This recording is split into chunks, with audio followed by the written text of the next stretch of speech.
In the early part of the turn of the last century, Charles Alexander Sheldon used a tent on many of his hunting expeditions that was called the Hunter's Lean. He introduced this tent to Townsend Whelen, and Townsend Whelen subsequently modified it to his needs. He was also a great outdoorsman in his own right, for sure. And that tent was introduced to David Abercrombie of Abercrombie and Fitch as the Hunter's Lean in 1925-1926 time period by Colonel Townsend Whelen. It was developed by Abercrombie and Fitch and marketed as the Whelen Lean that we see today from an Egyptian oilcloth that was green in color. Okay, so what I have here is the entire canvas for the tent that we're about to set up, and it weighs about 12 to 15 pounds. It weighs more than a gallon of milk for sure, which is 8 pounds. This one is made by tentsmiths.com, and you can see that I've got one rope tied around it with a carry handle so that it can be put easily into a conveyance, a pack basket, whatever the case may be, however you decide to carry it.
Now all it's really left to do is adjust things, get it tightened up to where we want it. We're good.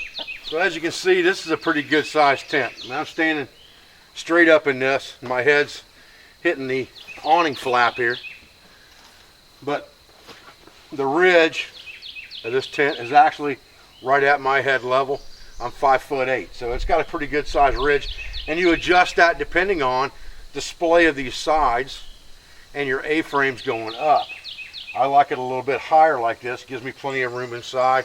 Like I said, I can stand up right here in what I would call an alcove area where I'm not going to get rain on me in a downpour. Obviously, you're going to get some drippage here, but you can adjust those things as well down the road. This is just a good fair weather setup to provide shade and a little bit of breeze through these areas here and here.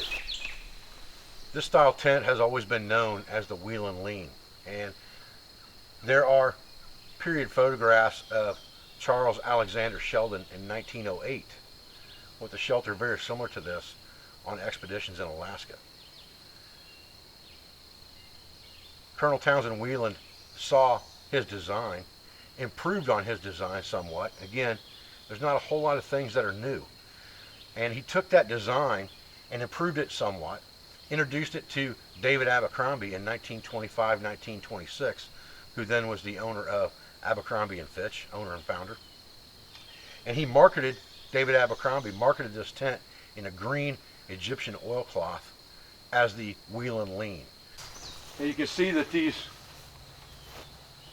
side wings really control the height of that ridge, as well as your scissors that you've got on both sides and across. So if we were facing some inclement weather, maybe it was October and it was getting ready to rain, sleet, snow and get a little colder, and we wanted to drop the pitch of this down and take advantage of this awning to protect us inside, we can do that very easily by pulling two stakes and moving our scissors, and I'll show you that now.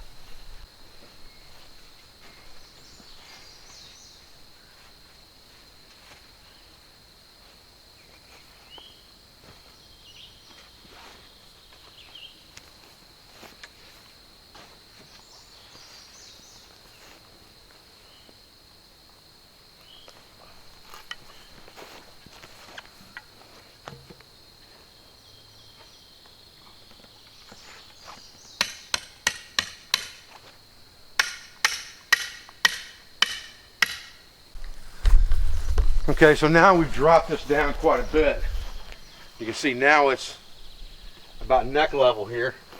I can't stand up in it anymore, but now I have a lot more protection from inclement weather, and I can drop this flap down and adjust that anywhere I want to by these two awning poles.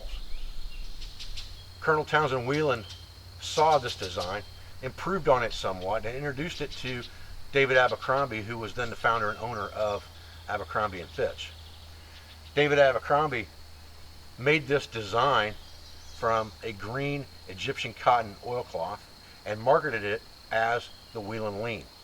And ever since it has been known as the Whelen Lean, even though originally it was called the Hunter's Lean.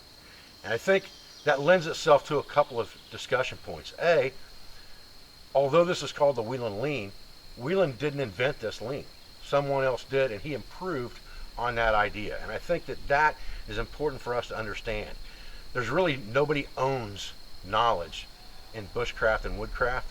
Everybody just takes old knowledge and either puts their own spin on it or improves on it to make it better for what they are doing themselves. And if someone else learns it from that person, then they may assume that that person came up with the idea, whether he did or he didn't, just like David Abercrombie did. And I think that's an important realization for us, because it was no different in past time periods than it is now. The other thing that I wanted to discuss was this tent. When I first read an article about this tent, it was written by a guy who was really struggling to justify using this tent at a period type camping event for what's called classic camping.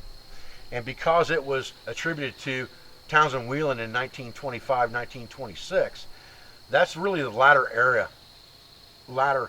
dates of that time period of classic camping. Really like 1880, 90 to 1930 is pushing the envelope on the classic camping era. And so he was struggling with the fact that he wanted to use this tent because he knew it was an optimal design, but it was so late in the time period by 1925 that he didn't feel it fit into the period really, really well. Then he did further research and found out these pictures in 1908 from Charles Alexander Sheldon that this tent was created at the turn of the century, and that made him happy. And I think that's another lesson that we can learn or take away from this, and that is that things, A, don't go out of style for a long period of time.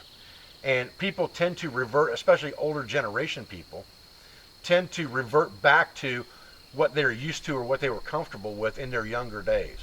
And I'll give you an example of my wife in that. You know, Iris Canterbury, she consistently shops for 1980s bell-bottom pants. So this is 2014.